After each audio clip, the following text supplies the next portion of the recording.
Je suis une femme. Je travaille sur des sujets qui portent à croiser les relations humaines, notamment hommes-femmes. Dans mon travail chorégraphique à proprement parler, il y a une articulation entre le langage parlé et le langage chorégraphique qui m'intéresse. Souvent, mes projets naissent de questions que je traverse dans ma vie personnelle et que je porte de manière, j'espère, plus universelle au plateau dans des questionnements. Et là, du coup, j'ai traversé cet événement qui est difficile, qui est la maladie d'Alzheimer que ma mère a développée.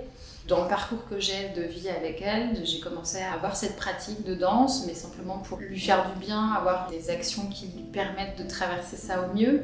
Et je me suis rendu compte que effectivement, ça laissait des traces importantes chez elle, c'est-à-dire qu'elle s'était mise à danser. J'ai fait appel à Julien Perrin, un ami documentariste, réalisateur. Dans le projet chorégraphique, il y a ma mère en vidéo qu'on peut voir développer son propre langage chorégraphique. Il y a vraiment cette danse qui naît chez ma mère, qui est une danse qui est très vécue, on va dire ressentie, qui est très vraie.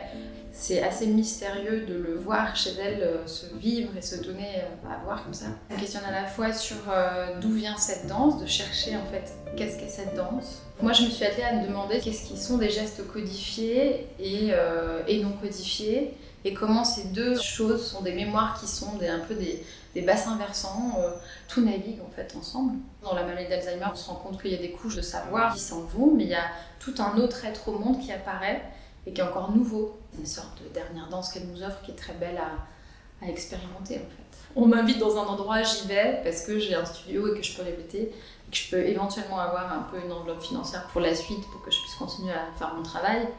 Mais là, effectivement, je sens qu'il y a quelque chose quand même qui est aussi un peu en relation avec qui elle peut être. Une travailleuse de la classe plutôt pauvre moyenne, qui était plutôt très calme et qui était tournée vers Dieu.